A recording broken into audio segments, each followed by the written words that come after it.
Skyline, tree line, waterline, bloodlines.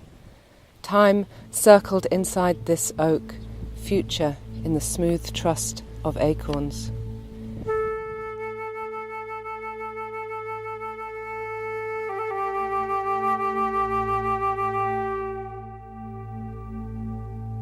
The basic intention was to connect the tree to the lake, and we did want the line to be visible from the other side of the lake. And we quite quickly realised it was going to make quite a bold statement of the landscape, really, didn't we? We chose yellow because we thought A, it would be visible. It's on a slope going down, so it's going to be visible from a distance. And also because yellow is the colour of action and willpower, and we thought action, the first installation, that seems to be a good message to put out there. And also because if you stop and think about the place of the yellow in the landscape and your own place in the landscape, the next thought could be, what kind of actions do I make every day that impact the landscape?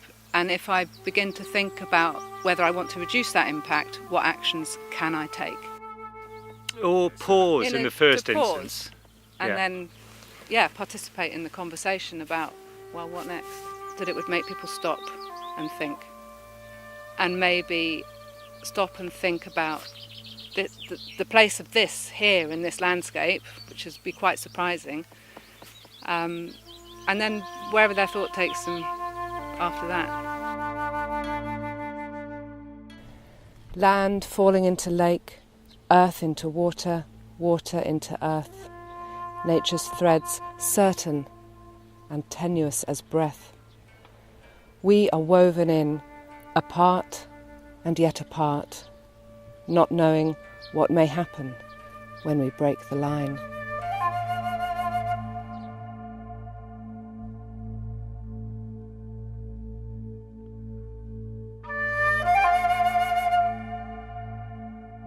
I knew some people wouldn't like it. I was a bit nervous.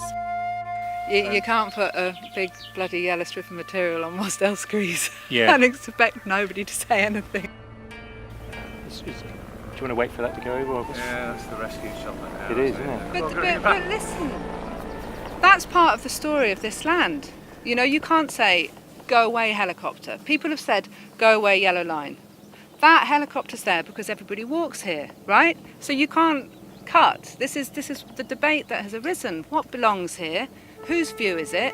How do you want it to appear when you get here?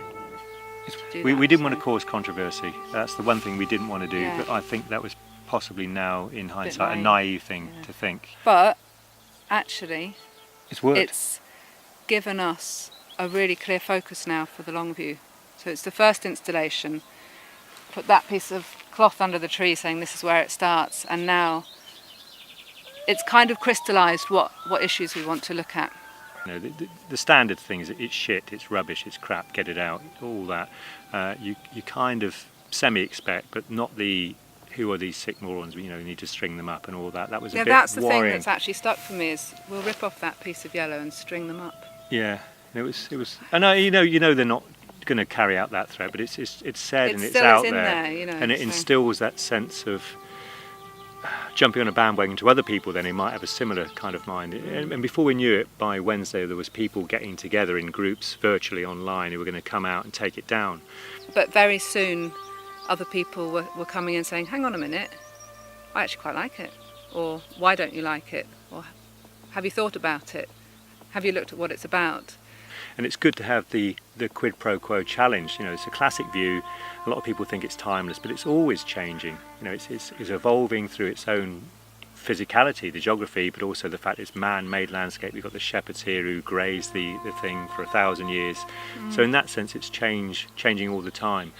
But the people who want to keep it as it is, they have been the ones that are kind of difficult to crack, and we'll never turn them around. You know, they want that view to be that view.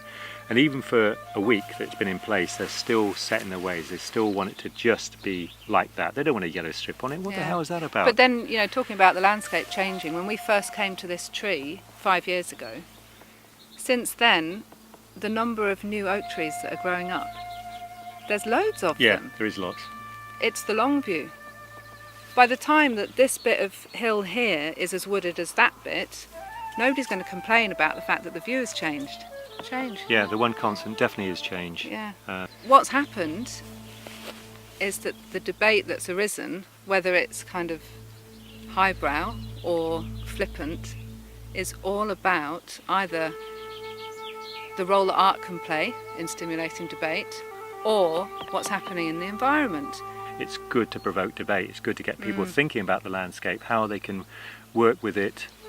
Yeah, things do change. Yeah, it's only going to be for a few days, but it's got me thinking about how possibly I can help, or the nature of the landscape.